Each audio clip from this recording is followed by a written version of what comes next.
नमः।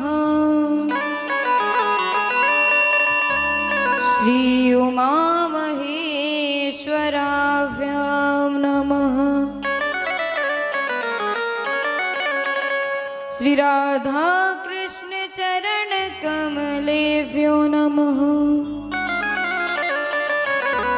श्री रामचंद्राय नमः।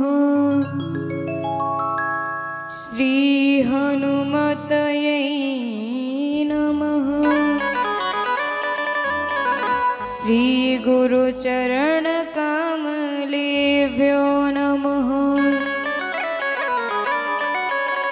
मातृपितृचरण कमलेभ्यो नमः। गुरुर्ब्रह्मा गुरुर्विष्णुः गुरुर्देवो महेश्वरा। गुरुर्साक्षात् परब्रह्म तस्मै श्री गुरुवे नमः। वक्रतुण्ड महाकाय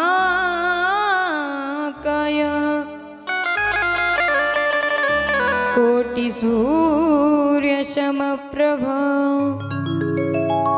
निर्विघ्नं कुरु मे देव। सर्वकार्येषु सर्वदा मंगलं भगवान् विष्णुः मंगलं गरुडध्वजः मंगलं पुंडरीकाक्षाय मंगलाय तनोहरि। गजाननं भूतगणादिसेवितं कपित्थजम्बूफलचारुभक्षणम् उमासुतं शोकविनाशकारकं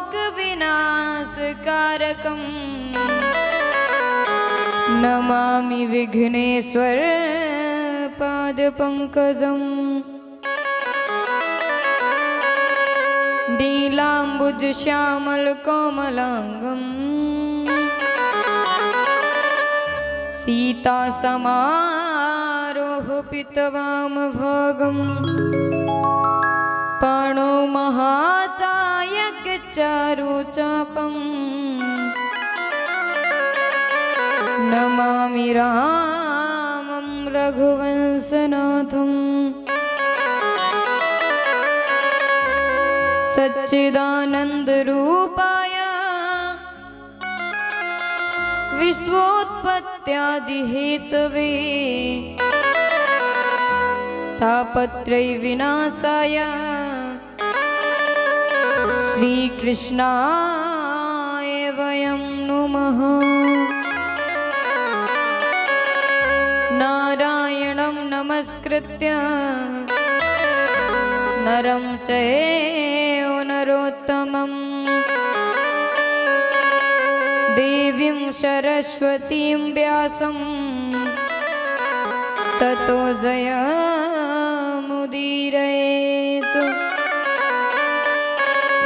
वंशी विभूषितकरानवनीरदावा पीताम्बरादरुणविंफलाधरुष्ठात् पूर्णेन्दुसुन्दरमुखादरविन्दुनेत्रात् कृष्णा परं किमपि तत्त्वहं न जाने। योऽन्तः प्रविश्य मम वाचमिमां प्रसुप्ताम् सञ्जीवयत्खिलशक्तिधरस्वधाम्नः। अन्यांश्च हस्तचरणश्रवणात्वगादीन् प्राणान्नमो भगवते पुरुषाय तुभ्यम्। कृष्णाय वासुदेवाय हरये परमात्मने प्रणतक्लेशनाशाय गोविन्दाय नमो नमः। राधे मेरी मातु है, पिता मेरो घनश्याम। इन दोनों के चरण में मेरा बारंबार प्रणाम। राधे मेरी स्वामिनी, मैं राधे की दास। जन्म जन्म मोह दीजियो श्री वृंदावन को वास। हे पारथ के सारथी, तुम्हें बारंबार प्रणाम। मेरे भी मन की गहो, प्रभु छूटी हुई लगाम। अंजनी सुत वंदन करो महावीर बजरंग। करी सहाय रघुवंश की, सुरहे हमेशा संग। संत हमारी आत्मा, हमें संत सिरमौर। सबको सीताराम है, अपने अपने ठोर। सबको राधे श्याम है, अपने अपने ठोर। बोले वृंदावन बिहारी लाल की, श्री राधा रानी सरकार की। बोले हनुमान जी महाराज की, श्री शंकर भगवान की, श्री बालाजी सरकार की, श्रीमद्भागवत महापुराण की, राजा रामचंद्र सरकार की, श्री सुखदेव जी महाराज की। श्री राधे, जय श्री राधे।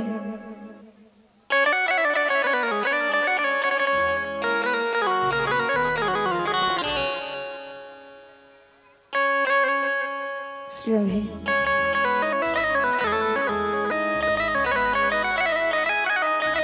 परम मंगलमय परात्पर अखिलेश्वर, अखंड कोटि ब्रह्मांड नायक, जगत नियंता जगदाधार, वाक्य विहरी लाल की वांगमयी प्रतिमूर्ति श्रीमद् भागवत महापुराण के चरणों में मेरा कोटि कोटि दंडवत प्रणाम।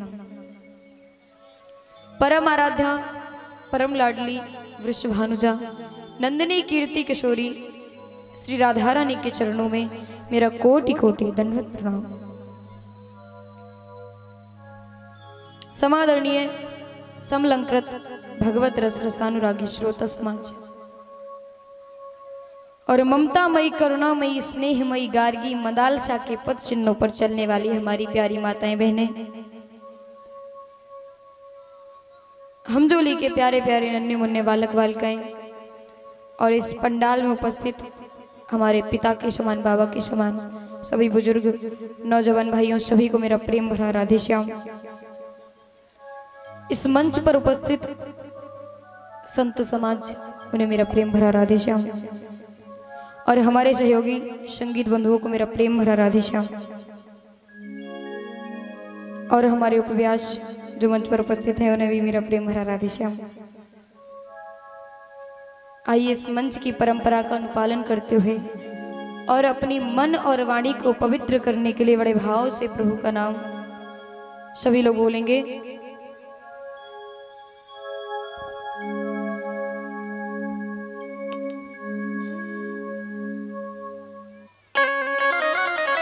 आइए बड़े भाव से हमारे साथ बोलेंगे क्या? हे प्रभु मुझे बता दो, हे प्रभु मुझे बता दो चरणों में कैसे आऊं। हे प्रभु मुझे बता दो, हे प्रभु मुझे बता दो चरणों में कैसे आऊं।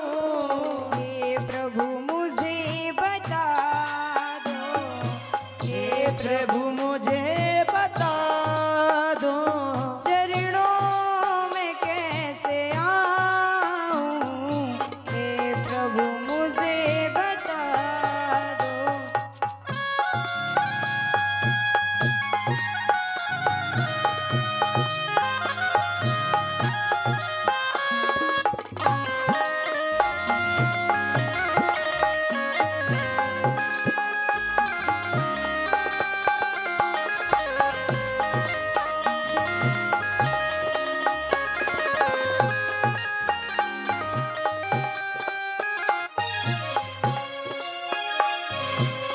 और हे प्रभु ना जानू कोई पूजन अज्ञान हूँ मैं भगवन।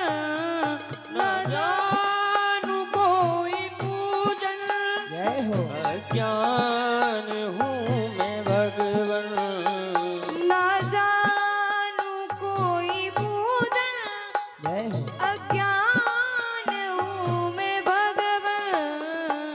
करना कृपा दयालु, करना कृपा दयालु, करना कृपा दयालु, बंधन से छूट जाऊं। जय हो। हे प्रभु मुझे बता दो चरणों में कैसे जाऊं।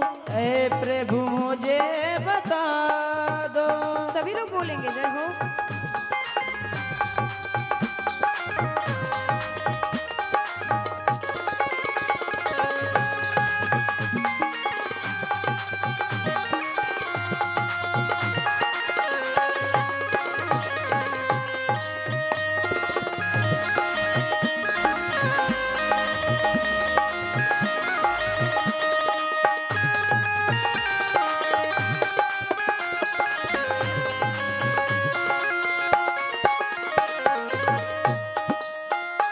और हे प्रभु मैं हूँ पतित स्वामी, तुम हो पतित पावन। मैं हूँ पतित स्वामी, तुम हो पतित पावन। मैं हूँ पतित स्वामी, तुम हो पतित पावन। अब गुण भरा हृदय में, अब गुण भरा हृदय में, अब गुण भरा हृदय में इसे कैसे मैं दिखाऊं। हे प्रभु मुझे बता दो चरणों में कैसे आऊं। हे प्रभु मुझे बता दो।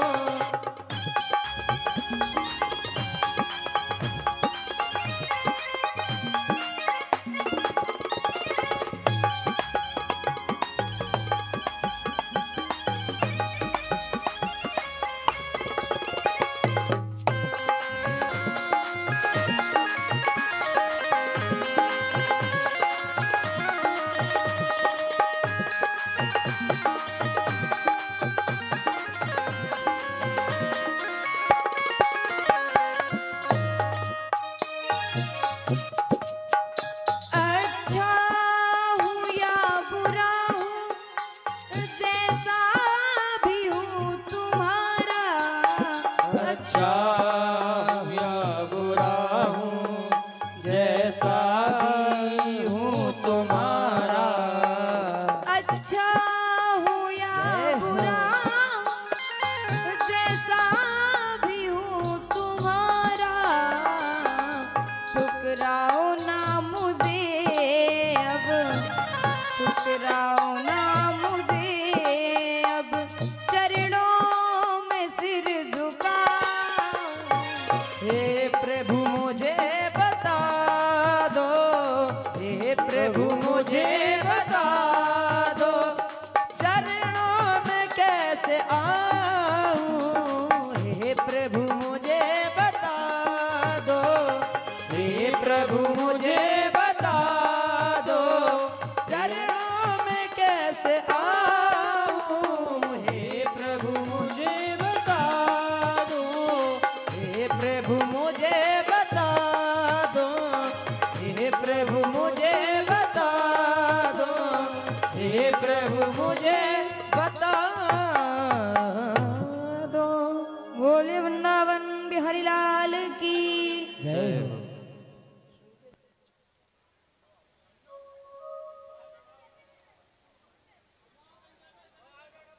श्री राधे।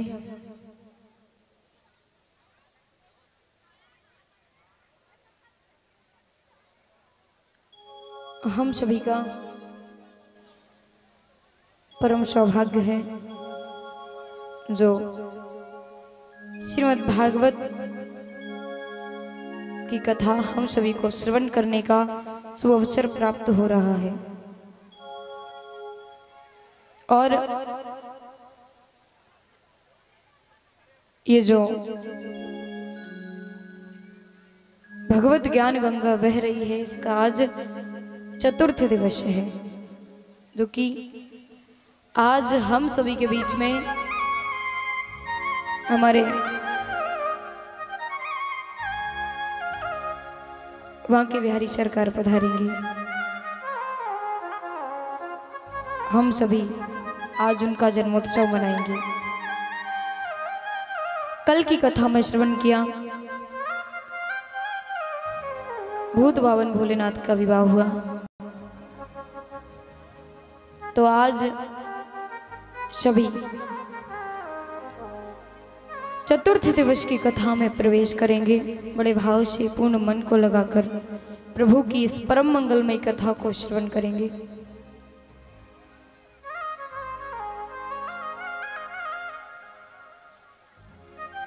श्री सुखदेव जी महाराज से राजा परीक्षित प्रश्न करते हैं कि महाराज, अभी तक हमने सुना, कथाएं जो सुनी हैं उसमें प्रभु हमें पक्षपात करते दिखे, फिर इन्हें समदर्शी क्यों कहा जाता है? तो बताते हैं श्री सुखदेव जी महाराज, हे राजन, जो ईश्वर है प्रभु हमारे श्री ठाकुर जी महाराज, इनसे हम कोई भी संबंध बनाए किसी भी प्रकार का, वो सहजता से स्वीकार कर लेते हैं। कोई भी संबंध बना लो इनसे। मित्र का संबंध बनाओगे तो मित्र बन जाएंगे। इन्हें पुत्र के स्वरूप में मानेंगे तो पुत्र बन जाते हैं। जो संबंध हम इनसे बनाते हैं वो स्वीकार कर लेते हैं।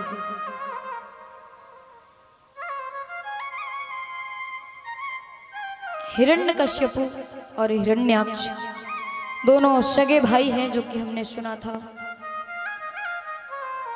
असुर जाति से हैं। जब प्रभु ने हिरण्याक्ष का उद्धार किया 12 भगवान के रूप में आकर, उसी दिन से हिरण्याक्ष का छोटा भाई हिरण्यकश्यपु भगवान नारायण से द्वेष करने लगा कि जो भगवान विष्णु हैं इन्होंने मेरे भाई को मारा है और इनसे युद्ध करूंगा और विजय प्राप्त करूंगा। लेकिन जानता था कि भगवान नारायण से युद्ध करेंगे तो ऐसे सरलता से तो जीत नहीं सकते, क्योंकि उनसे सरलता से जीतना तो असंभव है। इसलिए इसने हिरण्यकश्यपु ने तपस्या की, बड़ी घोर तपस्या की, और तपस्या से ब्रह्मा जी प्रसन्न हुए और वरदान मांगने के लिए कहा। जब ब्रह्मा जी ने हिरण्यकश्यपु से वरदान मांगने के लिए कहा तो कहता है, उत्तिष्ठोत्तिष्ठ भद्रं ते तपः सिद्धोषिकास्यपः वरदोऽहमनुप्राप्तो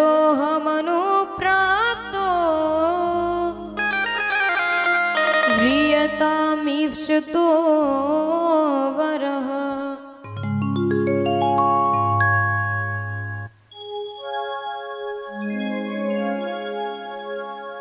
कहा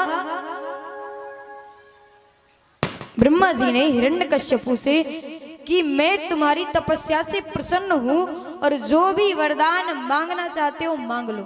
माताएं बहनें यहां ध्यान दे, जब वरदान मांगने के लिए कहा तो हिरण्यकश्यपु कहता है कि अगर आप हमें वरदान देना चाहते हैं तो ऐसा वरदान दो कि हमें अमर कर दो, हम कभी मरे ही ना। तो ब्रह्मा जी कहते हैं अरे अमर तुम स्वयं ही नहीं है, तुम्हें क्या अमर कर दे। ऐसा करो कि कोई दूसरा वरदान मांग लो, इसके अलावा जो वरदान मांगना चाहो मांग लो। दूसरा वरदान मांगने के लिए कहा तो हिरण्यकश्यपु ने वरदानों की झड़ी लगा दी। मांगता है ना दिन में मरूं ना रात में मरूं,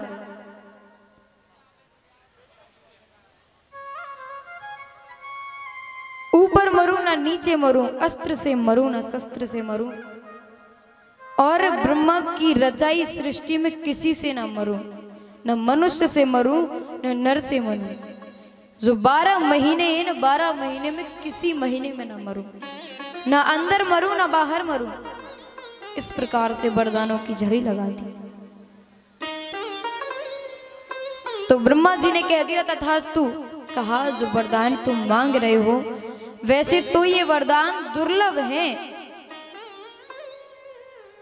लेकिन तुमने जो तपस्या की है ना ऐसा तपस्वी मिलना भी दुर्लभ है, इसलिए तथास्तु मैंने ये वरदान दिए। और हिरण्यकश्यपु को जैसे ही वरदान मिले अत्याचार करना प्रारंभ कर दिया, और शुभ आचरण कतौ नहीं होई, शुभ आचरण कतौ नहीं होई, शुभ आचरण कतौ नहीं होई, शुभ आचरण कतौ नहीं होई, शुभ आचरण कतौ नहीं होई, शुभ आचरण कतौ नहीं होई, शुभ आचरण कतौ नहीं होई। देव विप्र गुरु मान न कोई, देव विप्र गुरु मान कोई। हिरण्यकश्यपु को वरदान मिले तो अत्याचार करना प्रारंभ कर दिया, शुरू कर दिया, और देवताओं को बंदी बना लिया, परेशान करता देवताओं को। इंद्र से कहता चल जा पानी लेकर आ। इस प्रकार से वरुण देवता से कहता चल जा झाड़ू लगा। देवताओं को परेशान कर दिया, बंदी बना लिया। बड़े परेशान देवता प्रार्थना करते हैं भगवान नारायण से कि प्रभु अब आप ही हमारी रक्षा करें, क्योंकि इस दैत्य ने हमें परेशान कर रखा है। हे प्रभु हमारी रक्षा करें। इस प्रकार से कहा तो कहते हैं प्रभु कि जो संत महात्माओं से, ब्राह्मणों से, वेदों से और गाय माता से द्वेष करते हैं उनका विनाश सुनिश्चित ही होता है। यदा देवेषु वेदेषु गोसु विप्रेषु साधुषु धर्मे मयि च विद्वेषः स वा आसु विनश्यति। जो देवताओं से, वेद से, गाय से ब्राह्मणों से, संतों से द्वेष करते हैं, उनका जल्द ही विनाश हो जाता है। इसलिए देवताओं से कहते हैं प्रभु कि आप लोग चिंता ना करें, इसका भी विनाश होना निश्चित है।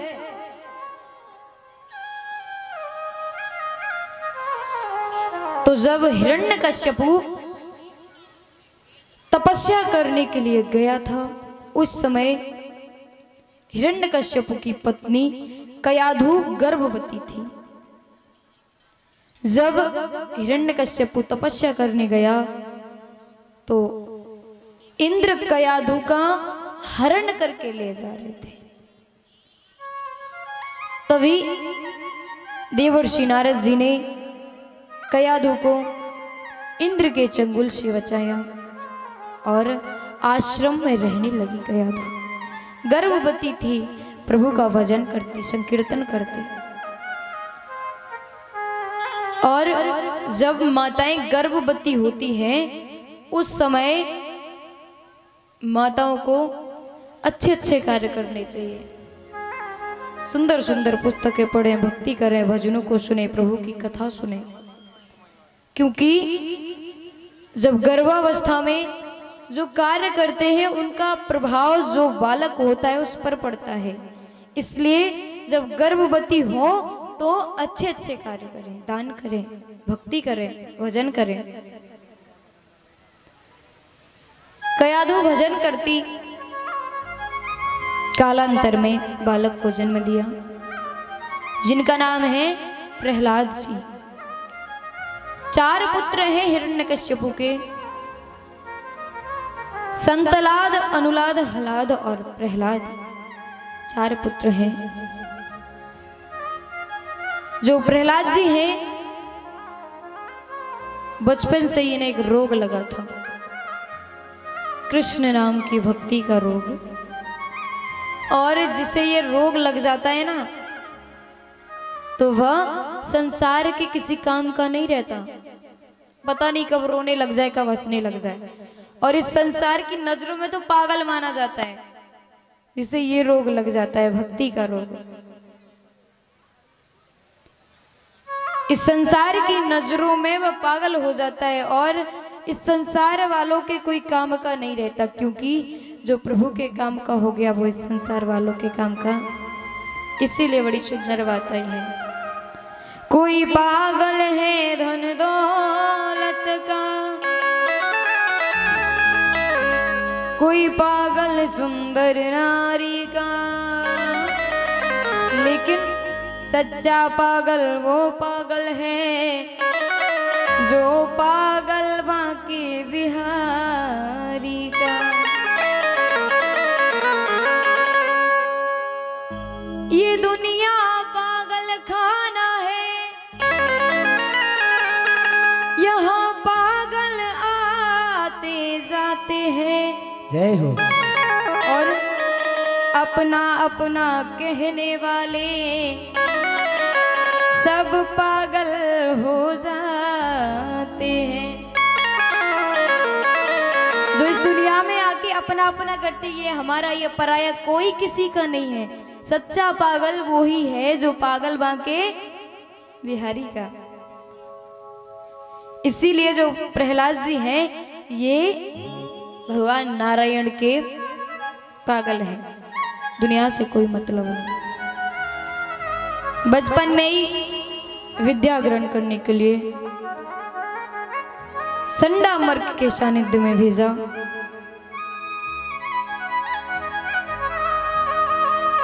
पढ़ने के लिए गए प्रहलाद जी, तो कुछ दिनों बाद हिरण्यकश्यपु मिलने गया प्रहलाद जी से, क्योंकि बालक है, छोटा सा है, इसलिए मिलने गए हिरण्यकश्यपु। तो मिले जब प्रहलाद जी से, पूछा, बेटा अभी तक तुमने क्या क्या पढ़ाई की है? और बेटा अभी तक जो पढ़ाई की हो ना, उसमें जो सबसे अच्छी पढ़ाई हो वो बताना जरा, क्या अच्छा लगा तुम्हें? जब पूछा हिरण्यकश्यपु ने तो प्रहलाद जी बताते हैं अग्नि में जलाया, भोजन के बिना ही रखा, इतने कष्ट दिए, लेकिन इतने कष्टों को सहन करने के बाद भी प्रहलाद जी ये भक्ति करना नहीं छोड़ा। भगवान नारायण की भक्ति अब तो और बढ़ती ही जाती है। जो हर बार कष्ट देते हैं लेकिन प्रभु बचा लेते हैं, तो अब विश्वास और भी बढ़ता जाता है और भी भक्ति बढ़ती जाती है। मारने के बहुत प्रयास किए, बहुत कोशिश की। जब प्रहलाद जी को कुछ नहीं हुआ तो सैनिक प्रहलाद जी को लेकर आते हैं कि महाराज बहुत प्रकार से देख लिया लेकिन ये मरता ही नहीं है। इसे ऊंचे ऊंचे पहाड़ों से गिराया, समुद्रों में डुबाया, हाथियों से कुचलवाया, सर्पों से डसवाया, लेकिन इस पर कोई फर्क ही नहीं पड़ता, मरता ही नहीं है।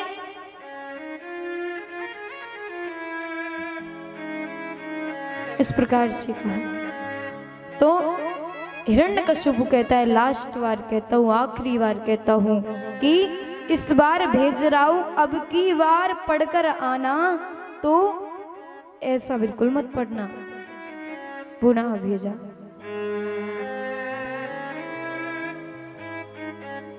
गए प्रहलाद जी, विद्या ग्रहण करने लगे।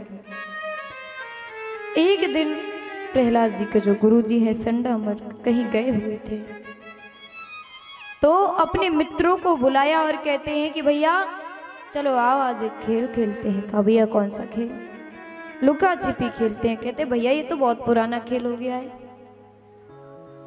तो कहते खेल तो पुराना है लेकिन भैया जिस परमात्मा ने हमें जन्म दिया है वो परमात्मा जीवात्मा से कह देता है कि जाओ तुम छुप जाओ, और जब जीवात्मा छुप जाती है तो प्रभु उसे ढूंढ निकाल लेते हैं। लेकिन वही प्रभु कण कण में विराजमान है, सर्वत्र व्याप्त है, हर जगह है, हम सभी के बीच में है, जिनकी वजह से ये संसार प्रकाशित है, जो कि स्वयं प्रकाश के केंद्र बिंदु हैं, उनके दर्शन नहीं होते हमें। इसीलिए उनके दर्शन करने के लिए भजन करना अनिवार्य है और भक्ति करना अनिवार्य है। हमारी जो आयु है ये निर्धारित है, 100 वर्ष की आयु है मनुष्यों की, उसमें 50 वर्ष तो हम सोने में निकाल देते हैं और 25 वर्ष तक विद्या ग्रहण करते हैं, पढ़ाई करते हैं, और जो बच्चे 25 वर्ष उसमें परिवार के लिए कमाना प्रारंभ कर देते हैं। अब भक्ति कब करेंगे? प्रभु की प्राप्ति ऐसे तो हो नहीं सकती भक्ति के बिना। इसलिए बुद्धिमान मनुष्य तो वही है जो बचपन से प्रभु की भक्ति करे। इस प्रकार से कहा तो जो मित्र थे सभी मान गए और प्रहलाद जी के साथ में भजन करने लगे। जब भजन करने लगे संडामर्क आए, देखा कि भजन चल रहा है। अब कहते हम पास में गए, भैया हमें ना लग जाए ये रोग, क्योंकि बस ऐसे ही लगा था, अभी तो ये रोग यहाँ आ गया, आश्रम में सभी बालकों को लगा दिया, अब हम जाएं ऐसा ना हो कि हमें भी लग जाए ये रोग। इससे अच्छा है कि यहीं से लौट जाना चाहिए। लौट कर गए हिरण्यकश्यपु के पास, कहा महाराज तुम्हारा जो पुत्र है ये स्वयं तो भक्ति करता ही है और आश्रम में जाकर इसने सभी बालकों को भक्ति करना सिखा दिया। जब प्रहलाद जी यहाँ भजन कर रहे हैं, हिरण्यकश्यपु आता है क्रोधित होकर के संडामर्क के साथ। देखा तो प्रहलाद जी कहते हिरण्यकश्यपु से कि पिताजी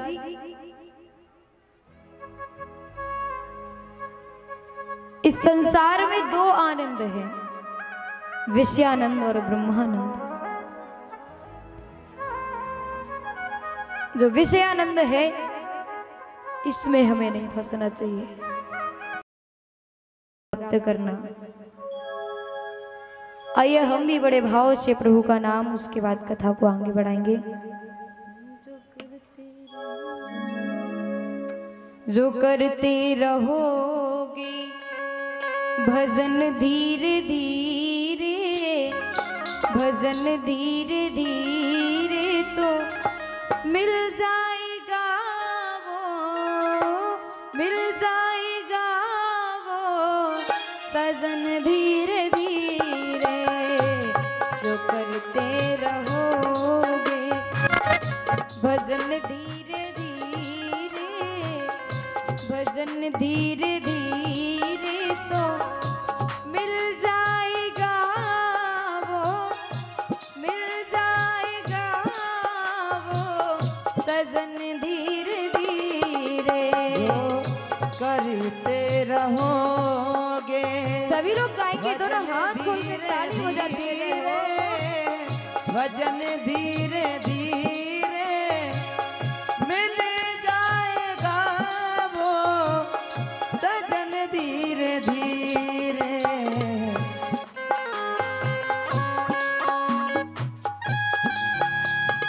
जय हो।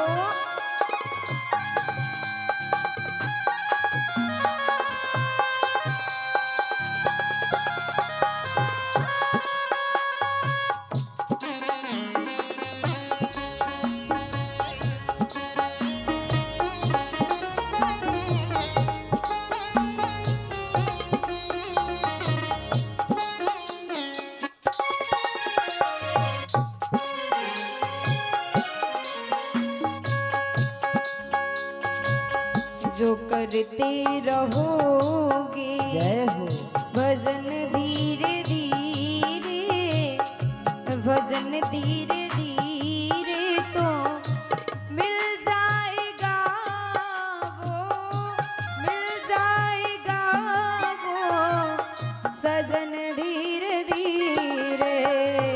करते रहोगे भजन धीरे धीरे, भजन धीरे धीरे मिल जाएगा वो सजन धीरे धीरे।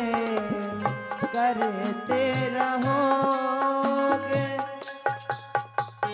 जय हो।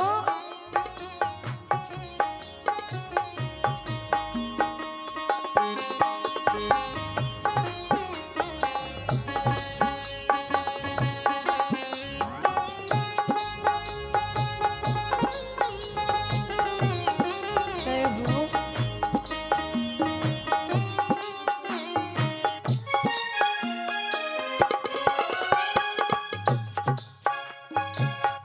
अगर उनसे मिलने की दिल में तमन्ना, अगर उनसे मिलने की दिल में तमन्ना